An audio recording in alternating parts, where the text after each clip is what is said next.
Hello, hello! Bienvenue sur le deuxième épisode! Ouais, je suis trop contente. Merci beaucoup pour vos retours. Franchement, vous m'avez trop motivée à continuer. Juste, j'avoue, j'ai vraiment posté le premier podcast il y a un mois maintenant. Et j'ai pas du tout eu le temps de continuer et de faire des recherches pour faire ce deuxième épisode. Donc c'est que maintenant que je le poste. Mais honnêtement, je suis trop contente parce que là, j'ai monté ce podcast parce que je voulais avoir une excuse pour faire des recherches sur des sujets qui m'intriguaient et aussi pour au moins, si tout le monde s'en fout, au moins moi j'en parle et je l'ai évacué de mon système. Donc je suis trop contente. Aujourd'hui, du coup, l'intrigue du jour va porter sur Jessica Campbell et de manière générale sur le hockey sur glace féminin. Ah oui, si, avant de commencer, euh, je voulais vous demander si je dois garder le nom No Name Yet Podcast parce que certains m'ont dit qu'il était marrant, enfin voilà, que je pouvais le garder et tout. Mais en même temps, je trouve qu'on ne sait pas trop de quoi je vais parler. Sauf que quand je réfléchis, aussi un peu compliqué de trouver un nom qui me permet de savoir que je vais sans doute parler de musique, pop culture, sport, enfin vraiment tout ce qui me passe par la tête. Donc, je sais pas, qu'est-ce que je dois faire? J'en sais rien. Franchement, aucune idée, quoi. Enfin bref, sans plus tarder, parlons du sujet du jour. Whoa, oh, oh, da-da-dum, bidi-bow. Jessica Campbell, elle a 32 ans, elle est née, je ne sais plus en quelle année, mais enfin, at this point, faites le calcul, dans un petit village au Canada. Et franchement, c'est le genre de région où le hockey, c'est un peu la seule option de sport. Donc pour les gars et pour les filles, pardon.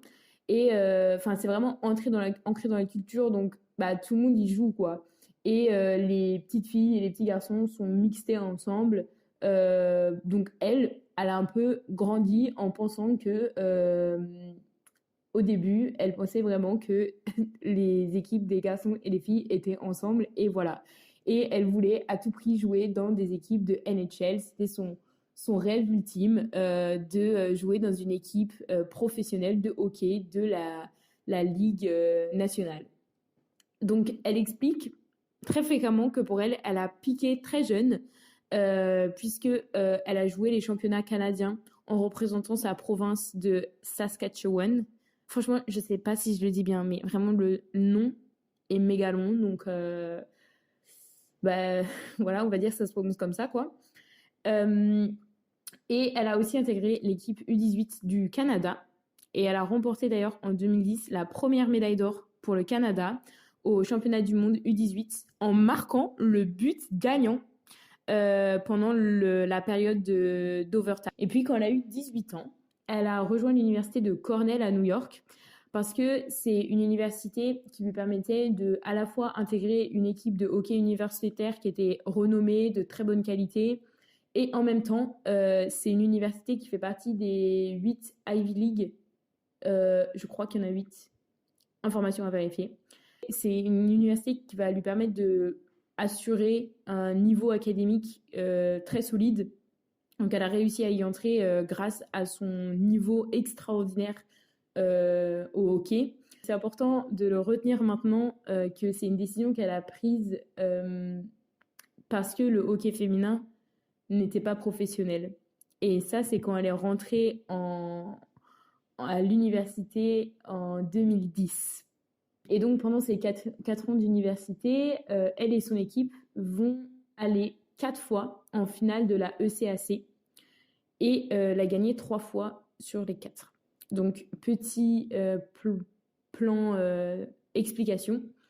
Aux États-Unis, puisqu'elle est canadienne, mais elle est allée dans une université américaine. Cornell, c'est une université de New York, si je ne l'ai pas déjà dit. Et donc, aux États-Unis, il y a des championnats universitaires qui sont organisés, qui s'appellent NCAA. Donc ça, c'est dans tous les sports universitaires.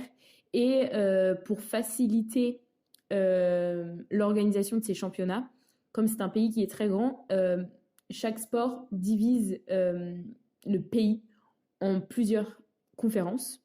Et donc la ECAC, c'est la conférence de l'Est. Voilà, ils sont allés 4 fois en finale de leur conférence du championnat universitaire. Donc ça leur a permis de participer au Frozen Four pendant les 4 années. Et le Frozen Four, c'est pendant 3 années, pardon, parce qu'ils l'ont gagné que 3 fois sur les 4 finales. Alors, en tout cas, tout ça montre bien le talent de Jessica Campbell. Alors, bien sûr, ça reste un sport d'équipe. Et en tout cas, l'équipe universitaire de la saison 2010-2011 jusqu'à l'équipe universitaire 2014-2015, donc pendant ces 4 années, l'équipe de Cornell de hockey sur glace féminin a été reconnue comme vraiment une génération dorée, puisque c'est presque l'une des seules fois où une université a réussi à aller en finale d'une conférence autant de fois, en tout cas au hockey féminin. Donc ça a vraiment marqué le tournoi universitaire cette époque-là et cette équipe-là. Donc déjà, elle marquait un petit peu l'histoire à son échelle. Et puis en 2015, elle a été diplômée. C'était la fin de sa carrière universitaire et elle avait plusieurs décisions à prendre. Elle a réussi, dans un premier temps, à intégrer l'équipe senior du Canada. Parce que comme je vous l'ai dit, elle a fait plusieurs fois partie de l'équipe du Canada en U18, donc en tant que junior. Mais depuis qu'elle arrivait à l'université, elle était éligible pour aller dans l'équipe senior, mais elle n'arrivait pas à y intégrer. Pourtant, elle était parmi les meilleures de sa génération, mais lors des sélections, elle n'arrivait jamais à montrer son potentiel maximum, et donc elle n'a jamais été sélectionnée. Et puis, une fois qu'elle elle a fini ses études, elle s'est dit ok, je tente une dernière fois. Donc elle est allée aux sélections pendant tout l'été et finalement elle a été recrutée pour faire partie de l'équipe du Canada. Donc elle va jouer pour cette équipe et remporter la médaille d'argent au championnat du monde. Mais elle va aussi participer au championnat des Four Nations, donc des 4 nations, qui regroupent les États-Unis, le Canada, la Finlande et la Suède. Donc, c'est vraiment les 4 plus gros pays de hockey sur glace du monde. Donc, c'est un gros tournoi pour tous mes petits Français. C'est globalement l'équivalent du tournoi des 6 nations au rugby. Franchement, c'est exactement le même principe. C'est vraiment regrouper les meilleures nations pour faire un tournoi où c'est vraiment que l'excellence. Donc, durant ce tournoi, elle y a participé 2 fois et elle a remporté la médaille d'argent et la médaille d'or avec l'équipe du Canada. En parallèle de cette carrière dans l'équipe du Canada, elle a intégré l'équipe de Calgary, donc, qui faisait partie à l'époque de la Ligue canadienne de hockey féminin, pardon. Donc, cette ligue en 2015 n'était pas professionnelle. Donc, vous voyez bien pourquoi, voilà. Donc, même si t'es super fort, t'es pas pro. Et c'était pas une ligue professionnelle, pourtant c'était la plus grande ligue du moment en Amérique du Nord. Et l'Amérique du Nord, c'est le pôle des plus grands joueurs de hockey du monde. Est-ce que vous vous rendez compte du paradoxe? Donc, assez ouf. Et elle raconte dans le podcast Empty Netters que elle et certaines coéquipières avaient des équipements gratuits grâce à l'équipe du Canada, mais il y en avait la plupart qui en avaient pas parce que leur équipe de Calgary ne leur achetait pas, genre elles devaient les acheter elles-mêmes. Donc du coup, ce qu'elles avaient fait, c'est que celles qui faisaient partie de l'équipe du Canada et donc qui bénéficiaient d'équipements gratuitement, le partager avec celles qui ne faisaient pas partie de l'équipe nationale.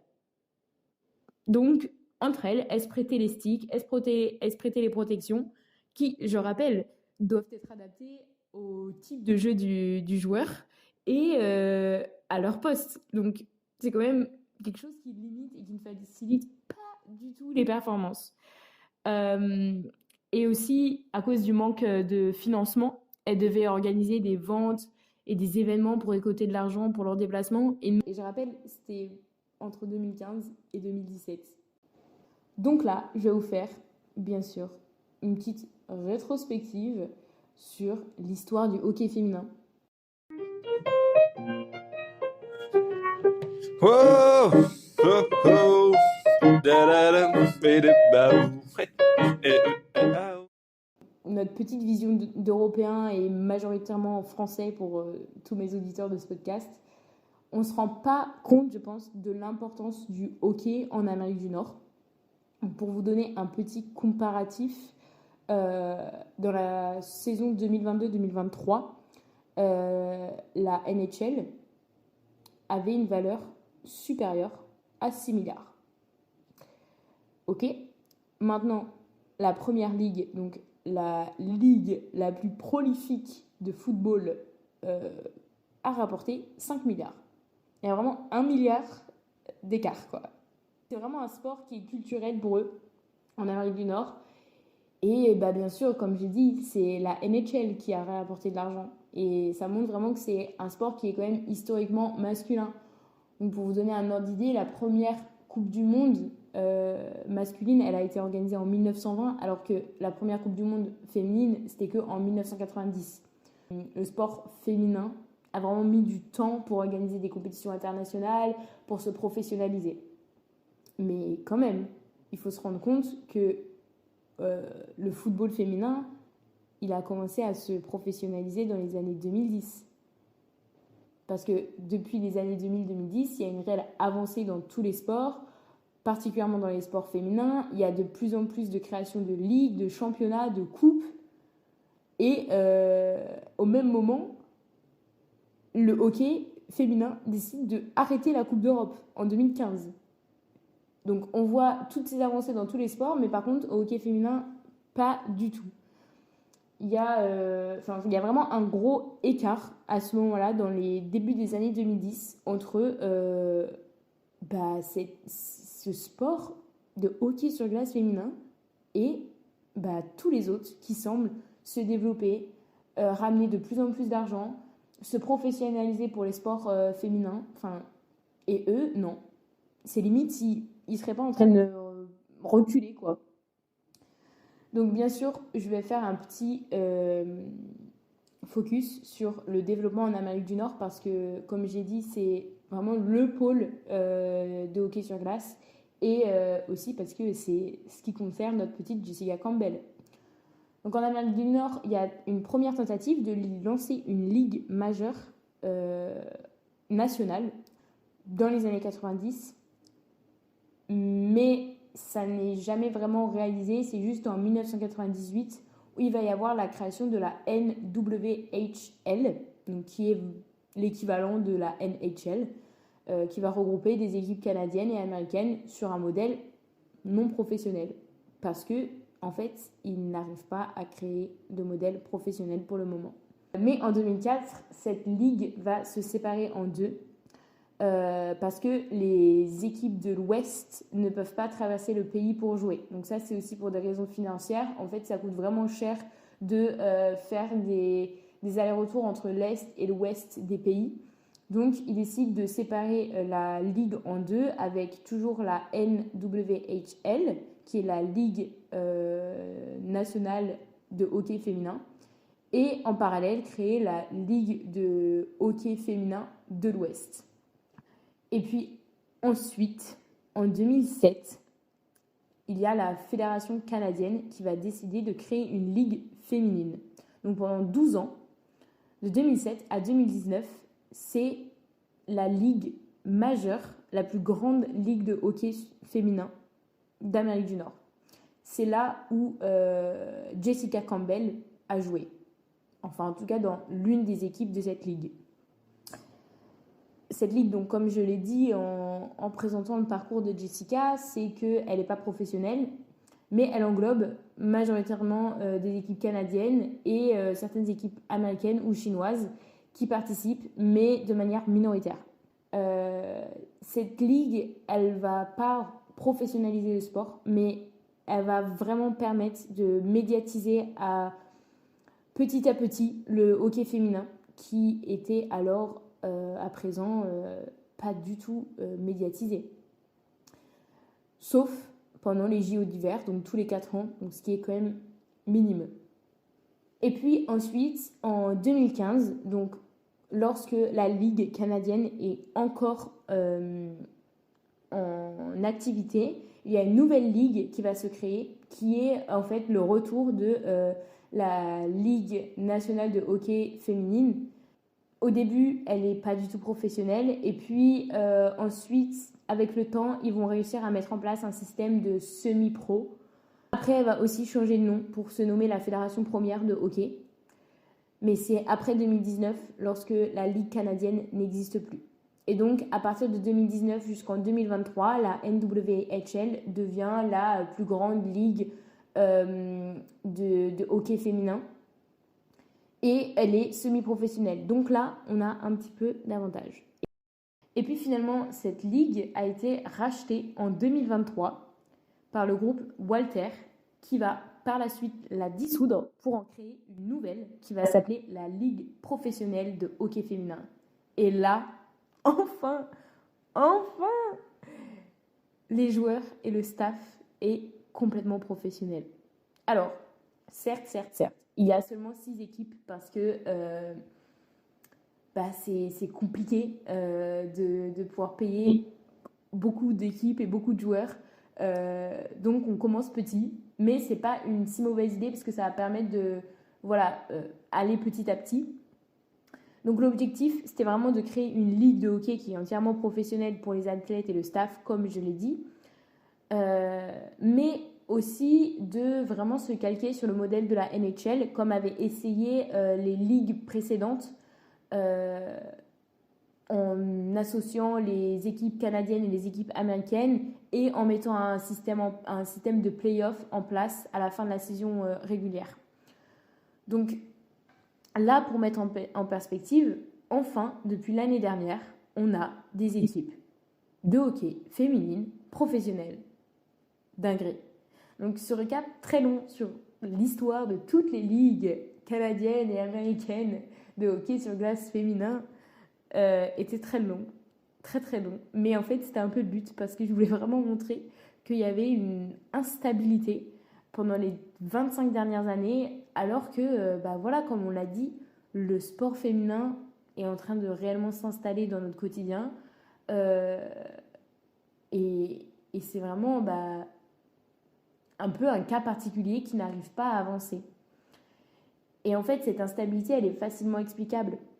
Il y a une envie de mettre des moyens en place pour augmenter le niveau, pour professionnaliser le sport, mais ça a un coût financier.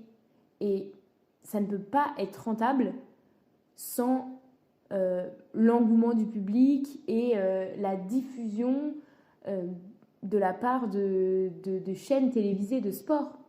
Et en fait, même s'il y avait un engouement de la part du public pendant les grands événements, les diffuseurs ne voulaient pas encore prendre la responsabilité de mettre en place une diffusion régulière des matchs de hockey féminin. Donc c'est que maintenant qu'ils ont accepté avec ce nouveau projet de ligue professionnelle qui a été monté par le groupe Walter. Et non, c'est que maintenant que grâce à ces diffuseurs, on peut rémunérer les joueuses et le staff.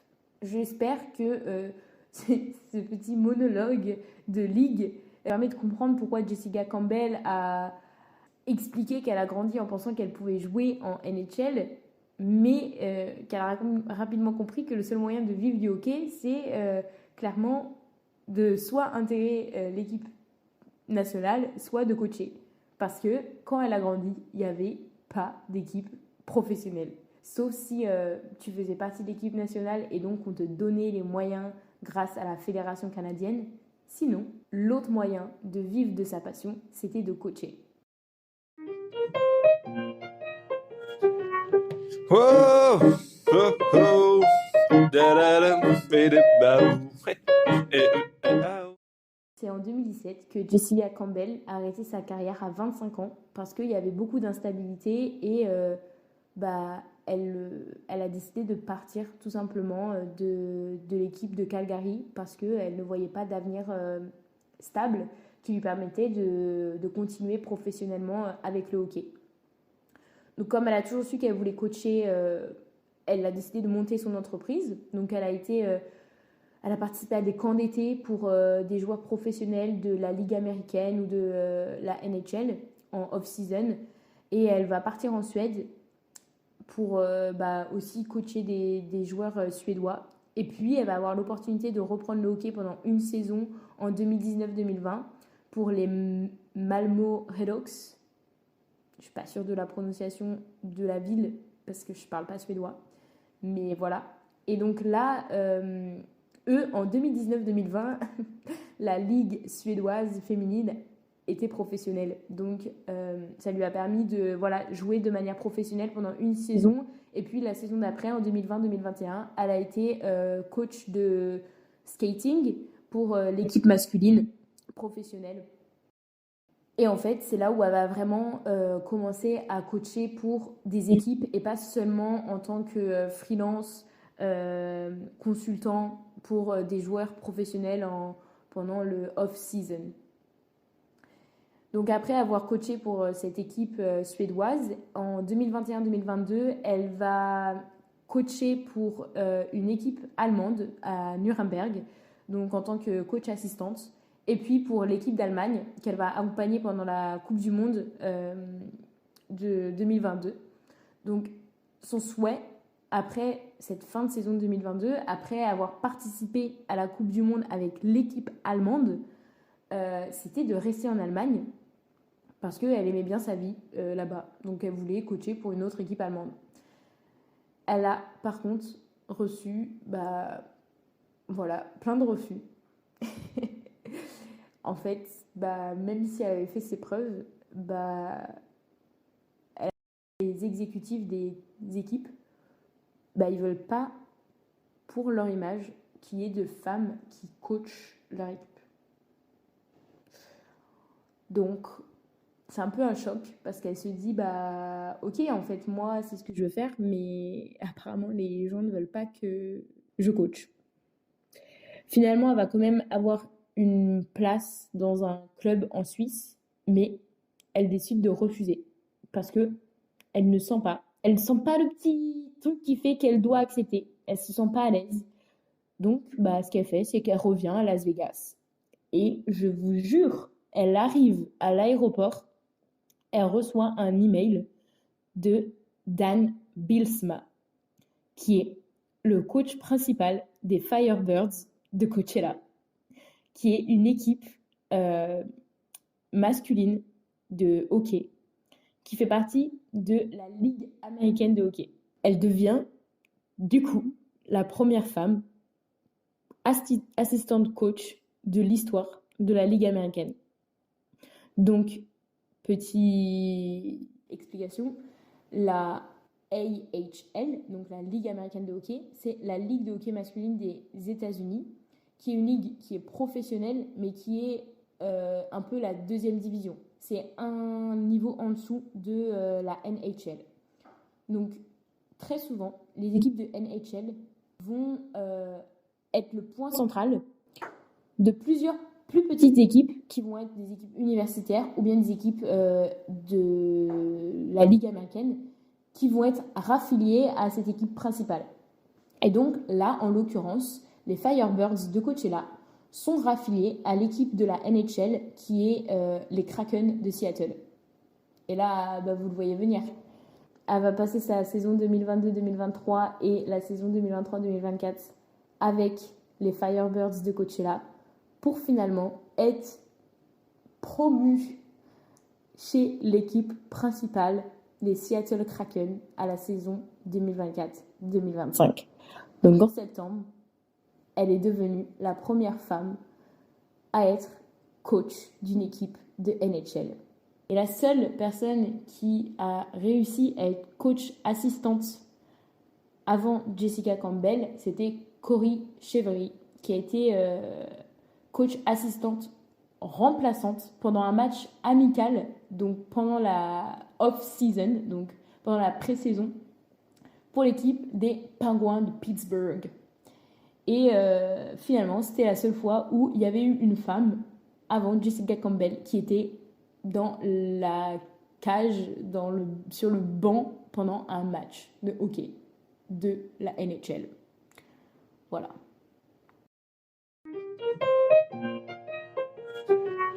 Whoa, oh, oh, da-da-dum, bidi-bow. Eh, eh, oh.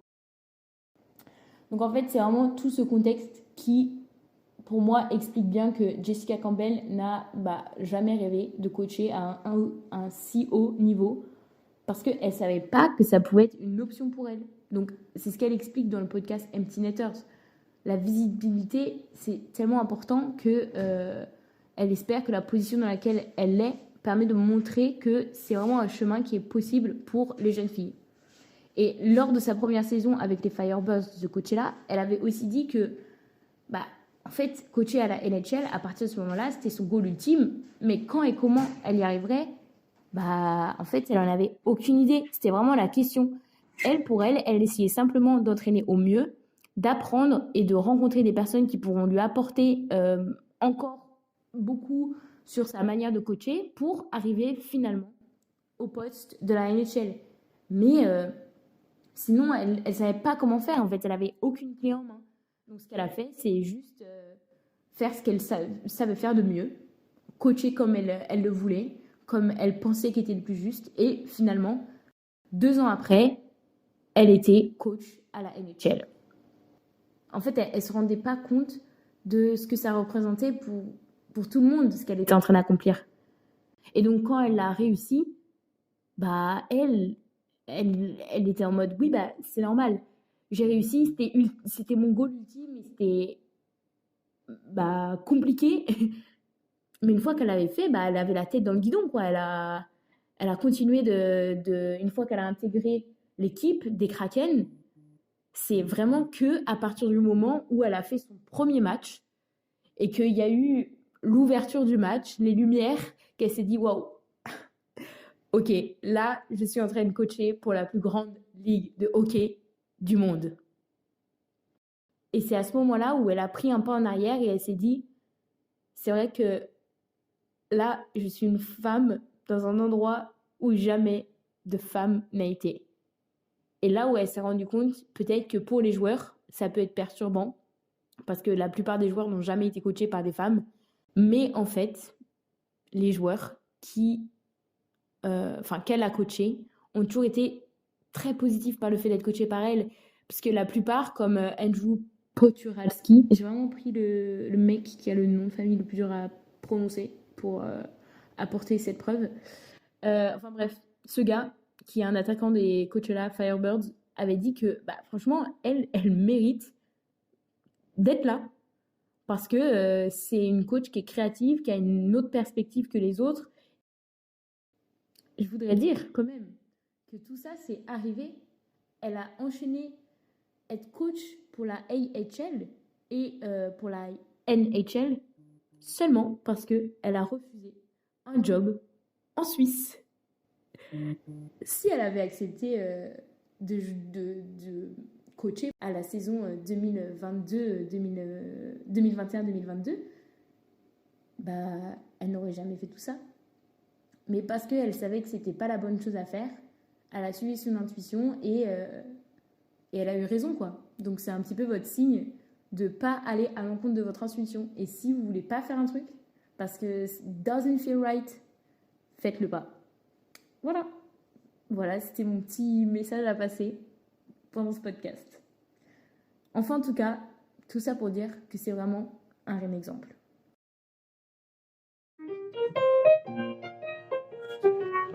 Whoa, oh, oh, da-da-dum, bidi-bow. Eh, oh.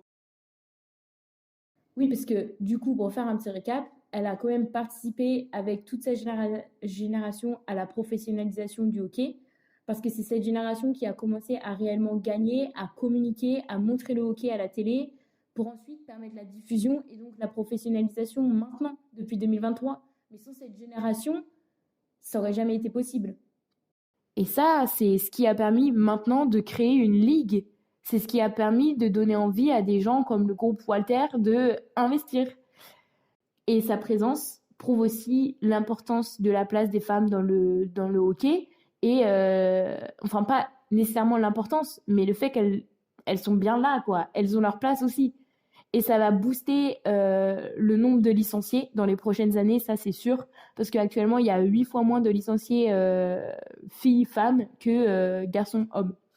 Donc, ça va vraiment permettre de relancer tout ça grâce au fait de juste sa présence sur un banc dans une ligue majeure, la plus grande ligue de hockey sur glace du monde en fait.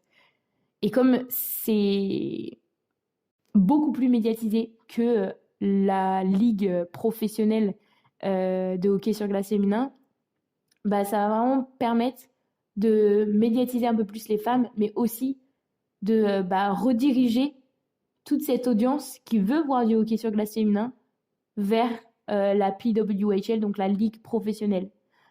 Et franchement, on peut mettre de l'espoir sur cette ligue parce que je pense qu'elle va permettre de centraliser et stopper la création enfin de petites ligues indépendantes et enfin consacrer tous les moyens financiers sur une seule structure pour bien développer la chose. Et aussi parce que elle a enfin réussi à avoir des contrats avec ESPN et TSN qui sont des grosses chaînes qui vont permettre de diffuser le sport et le médiatiser et générer plus de revenus. Donc c'est sûr, pour l'instant, les salaires sont seulement de 80K à l'année pour les joueuses face à des 900K jusqu'à 12 millions en NHL. Mais c'est normal, c'est seulement le début. Et aussi parce qu'il y a peu de moyens financiers, il y a aussi peu de moyens pour développer les performances. Donc pour l'instant, c'est sûr que le niveau de hockey féminin, il n'atteint pas encore le niveau de hockey masculin en NHL en tout cas.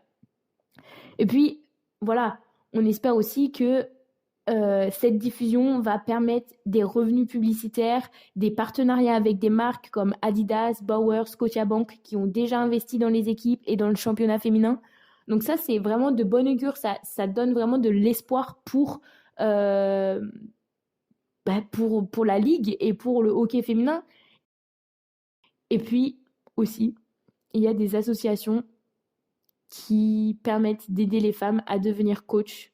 Elle a été créée en 2020 et c'est une association dont faisait partie Jessica Campbell et c'est grâce à cette association qu'elle a réussi à avoir un contrat pour coacher les Firebirds de Coachella, puisque c'est par ce biais qu'est passé Dan Bilsma pour la contacter. Donc c'est vraiment des programmes qui sont mis en place petit à petit et qui fonctionnent et qui vont permettre de débloquer tout ça. Donc franchement, merci Jessica Campbell pour tout ce que tu as fait parce que à son échelle, elle a réussi à être un maillon dans le déblocage de ce hockey féminin. Donc franchement, on te fait des gros bisous. Merci beaucoup d'avoir été là et merci pour tout ce que tu vas encore accomplir. Et peut-être qu'un jour, on la verra coach principal d'une équipe de NHL. En tout cas, c'est tout ce qu'on lui souhaite. Donc voilà, j'espère que ce podcast vous a plu. Complètement différent des One Direction. J'ai mis un peu de temps, mais franchement, j'ai kiffé faire mes recherches. Donc j'espère que vous aussi, vous avez bien aimé ce podcast et que vous avez kiffé un peu recevoir toutes ces informations. Et en tout cas, si vous voulez avoir plus d'infos sur elle, moi, je vais vous mettre le lien de quelques-unes des ressources pour avoir un peu plus d'informations si ça vous a intéressé. Et avant de finir ce podcast, je veux faire des gros bisous et un grand merci à Paul et Clément pour avoir fait mon jingle de podcast. Voilà. Franchement, merci les frérots. Et voilà, c'est tout en fait. Ciao!